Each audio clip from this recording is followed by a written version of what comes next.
Ouais, Ça va frérot? ça va, tranquille et toi frérot? Ça va mon gars. Bon, on te remercie, la team BK te remercie d'avoir accepté l'invitation. Ouais, c'est un plaisir partagé. Tu connais un petit peu le concept?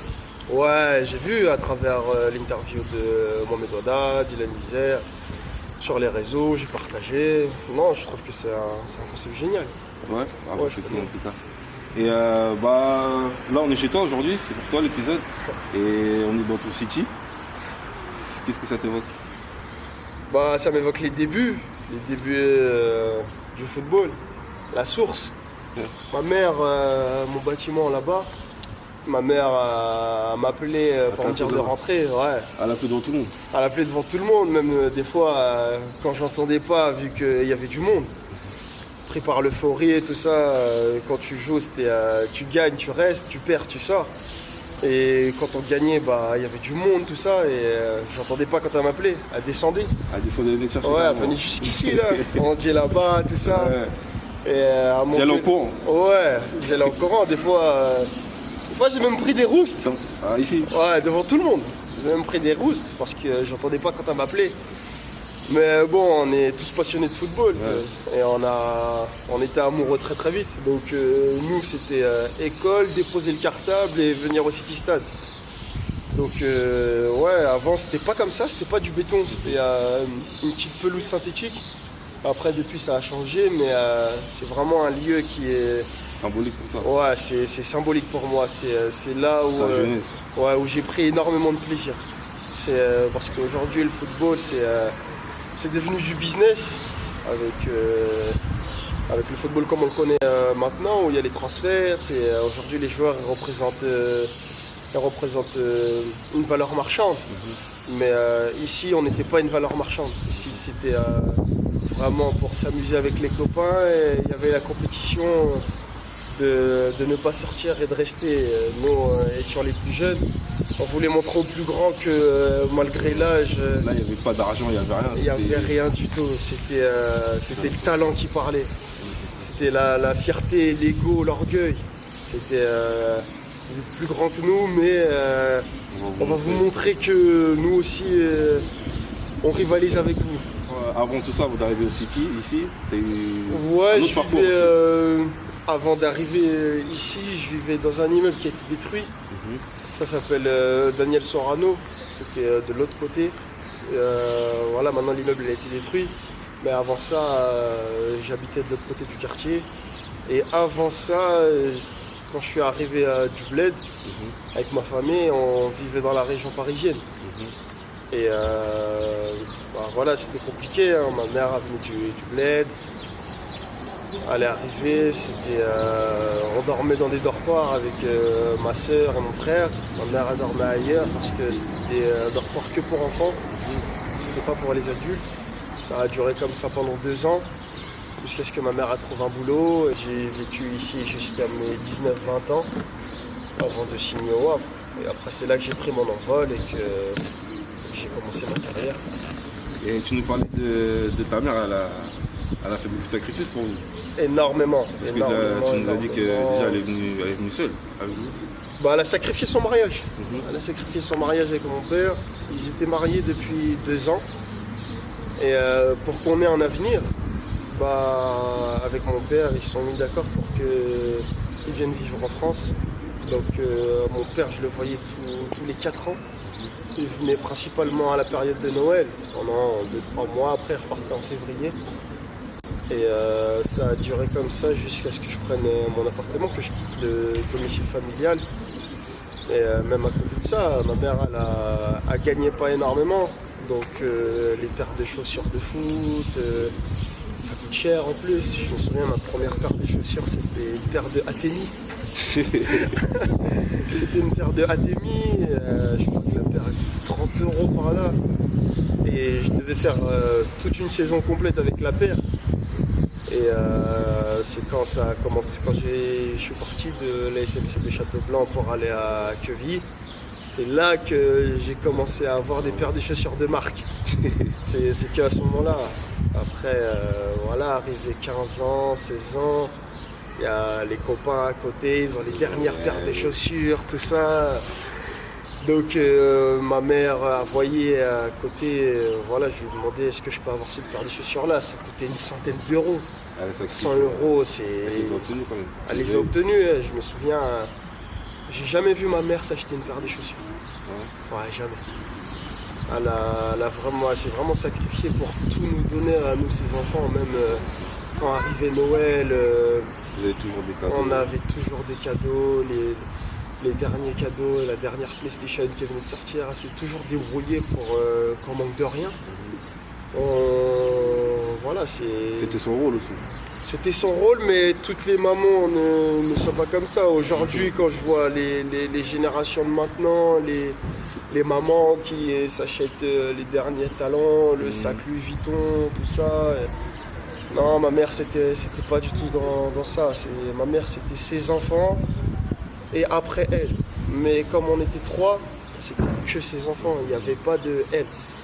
Et même là, récemment, là maintenant que j'ai signé mon nouveau contrat professionnel, elle a pleuré au téléphone. Ah ouais. Ouais, elle a pleuré au téléphone parce que tout ce qu'elle a sacrifié pour que j'en arrive là, ça m'a énormément touché.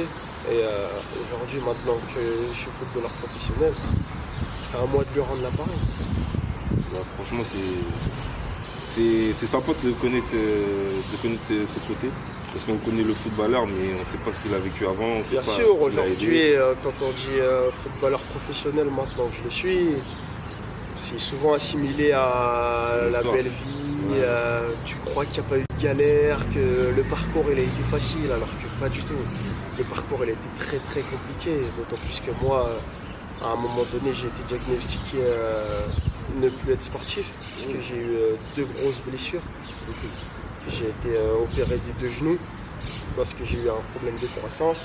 J'avais mes os des genoux qui s'effritaient. Ça veut dire que je me faisais tout le temps opérer pour qu'on m'enlève les morceaux de cartilage qui étaient détachés de mon genou. Et le médecin a dit que je pourrais jamais être sportif de haut niveau. Que je pourrais faire du sport, mais que voilà, après chaque séance, après chaque match, j'avais le genou qui gonflait. Et qu'il y avait une opération qui était possible et qu'elle était risquée. Qu'il y avait une chance sur 10 que ça fonctionne. C'était en gros de faire saigner mon cartilage et de recoller tous les morceaux de cartilage avec des vis. Et il fallait que ça tienne. Et de là, j'ai été 6 mois en fauteuil roulant. J'ai été 6 mois en fauteuil roulant, c'était l'année de 17 ans nationaux. Et j'ai pas fait mon année de 17 ans nationaux. Et ensuite, l'histoire on la connaît. L'histoire après on la connaît, j'ai pu remarcher, j'ai réappris à marcher. Après j'ai repris à courir, j'ai repris à rejouer au football. Et ensuite quand j'ai repris en 19 ans, c'est là que je m'étais affûté, j'avais pris un coach personnel. Et j'ai vraiment tout mis en œuvre pour en arriver là aujourd'hui. Même après ça, quand je suis allé au Havre, et qu'ensuite je suis allé à Avranches. Ça s'est pas bien passé pour moi après mon passage à Avranches. Je m'entendais pas avec le coach, le courant il n'est pas passé. J'ai résilié mon contrat au bout de 6 mois et je me suis retrouvé sans club pendant 1 an. Je me suis retrouvé sans club pendant 1 an. J'ai travaillé en livraison, me lever à 5h du matin, être au dépôt, charger le camion, aller jusqu'à Dieppe, livrer. J'ai tenu comme ça pendant 3 mois. Après, à un moment donné, je me suis dit, je suis pas fait pour ça. Je suis pas fait pour ça. Même mes potes, ils me disaient, reprends une licence. Après, de là, je suis parti faire des essais à Marseille Consolat, qui était en national à l'époque. J'ai pas été pris. Après, je suis parti faire un essai à l'US Grandville. J'ai pas été bon, j'ai pas pris. Et après, je suis venu, t'étais là, je suis venu en essai à Rouen. Ouais, après, j'ai une anecdote. Tu vois, là, on a parlé, tout ça, mais la dernière fois qu'on s'est vu, tu te faisais recaler à OFCR. C'est ça. La dernière fois qu'on s'est vu, toi et moi, et aujourd'hui, toi et moi, je suis devant une caméra, je t'interviewe, et toi, c'est toi qui es pro. Je me faisais recaler au FCR en N3. En N3, ils t'ont recalé. Ils m'ont recalé, ça m'a mis un peu. Ouais, je me rappelle. Je me suis dit, ça y est, je suis fini. Je suis fini, je suis plus bon pour le sport de livre, même Même pour le niveau N3, je suis plus bon. Je vais faire recaler au FCR. Et après, je suis parti m'exiler avec le salaire que j'ai eu en livraison là. Je suis parti m'exiler un mois tout seul en Angleterre.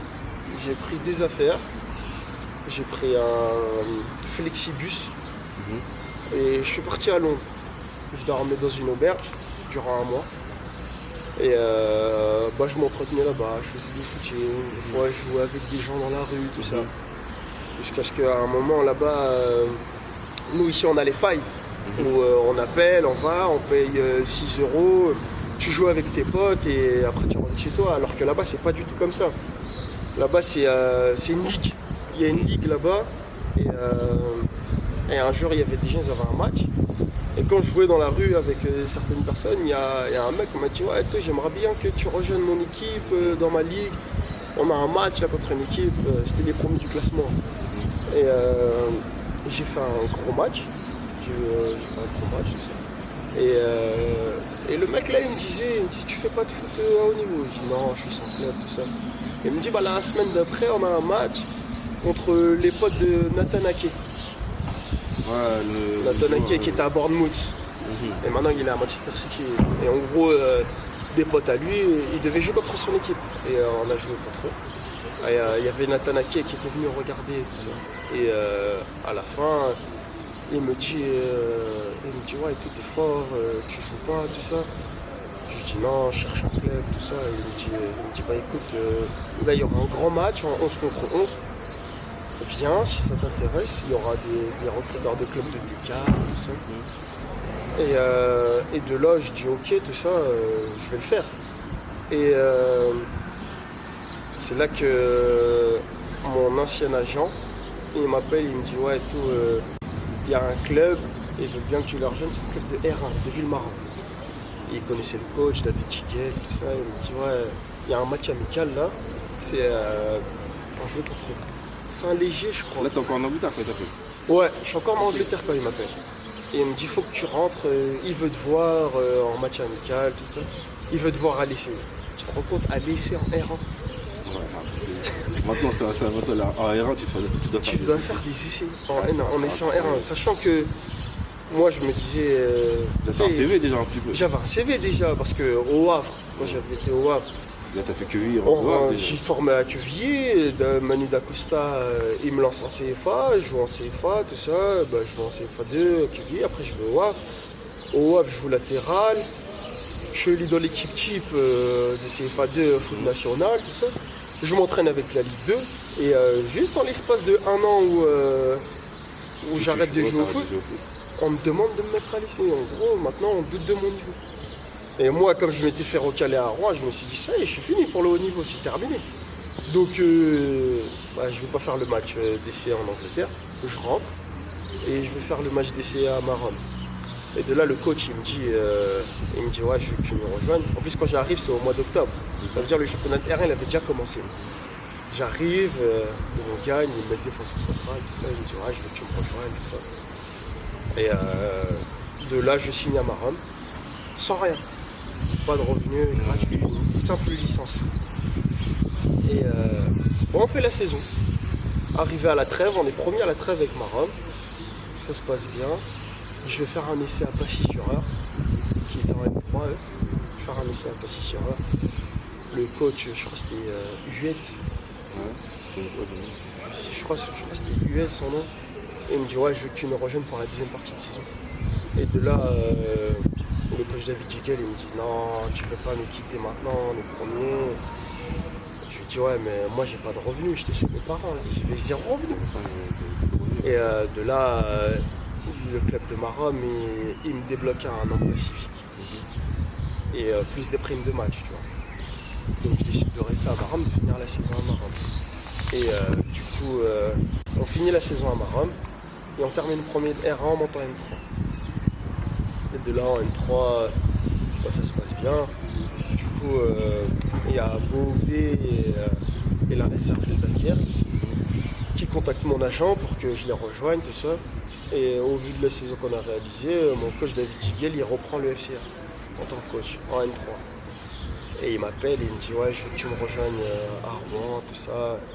Je veux jouer la montée en N2 et je veux que tu me rejoignes tout le monde. Donc de là, je signe mon contrat fédéral à Rouen. Et direct j'arrive, le coach il me met capitaine. Mais je sais qu'il me met capitaine, pas pour mes qualités de leader, parce que je suis un joueur assez introverti, je parle pas beaucoup. Mais il m'a mis capitaine parce que j'étais le leader technique de l'équipe. En gros, le poumon de l'équipe, c'était moi et le projet, il misait tout sur moi. Il y avait des joueurs d'expérience, il y avait Abdelmada, il y avait Moustapha Boudia, il y avait Vincent Fort. Un joueur comme Abdel, il parlait beaucoup, tu sais, c'était comme un grand frère. Un joueur comme Fourneuve, il parlait beaucoup, on s'identifiait beaucoup à eux. Et le fait qu'ils me mettent capitaine moi, c'était beaucoup de responsabilité. Et j'ai pris ces responsabilités-là et on a fait la saison qu'on a réalisée. On a terminé premier de N3 ou en montant en N2. Et de là, quand on monte en N2, moi, logique. J'ai jamais fait de saison pleine en N2 et j'ai un coach qui a... Il te laisse capitaine Il me laisse capitaine en plus, qui me donne sa confiance. Et donc je signe 2 ans à Rouen fédéral. Et ensuite on reprend à Rouen, on fait la prépa. Entre temps, je suis sélectionné en équipe de Normandie. On fait le tournoi en Allemagne où on représentait la France. Et je reprends le 8 juillet après les autres en N2. Et quand je reprends, on fait la prépa, tout ça se passe bien. Et le lundi, d'avant le début de championnat, on joue contre la réserve de Lorient. Non, pas le lundi, le vendredi, veille de match, où on doit partir à Lorient. Moi et Kader, on arrive en retard en séance. On arrive en retard au vestiaire. Et le coach, il nous allume devant tout le monde. En plus, moi, je suis capitaine. Ça veut dire que je dois donner l'exemple, tout ça. Il nous allume devant tout le monde. Et devant tout le monde, il nous dit on va aller en R1, je ne veux pas le tourner. Donc là, tu te pointes en rendez-vous et il te renvoie chez toi. Ouais, on rentre chez nous. Et l'après-midi, le groupe est parti à Lorient pour jouer le samedi. Et on joue pas. Et il gagne à Lorient. Sans nous. Et là, je commence à me dire, c'est chaud. Là, je commence à me dire, c'est chaud. Je me dis, ouais, en plus, ils avaient fait un gros match, l'équipe. Ils avaient fait un gros match. Je me dis, là, c'est chaud. La semaine d'après, il te reprend aussi. La semaine d'après, Titulaire. Mais pas capitaine. C'est un message. C'était un très très gros message. Titulaire, mais pas capitaine. Et je fais un gros match. Je délivre une passe décisive. Et on gagne 3. C'est là que ma saison a démarré. Je découvre le niveau N2. Et on réalise une grosse saison. Franchement, j'étais en feu.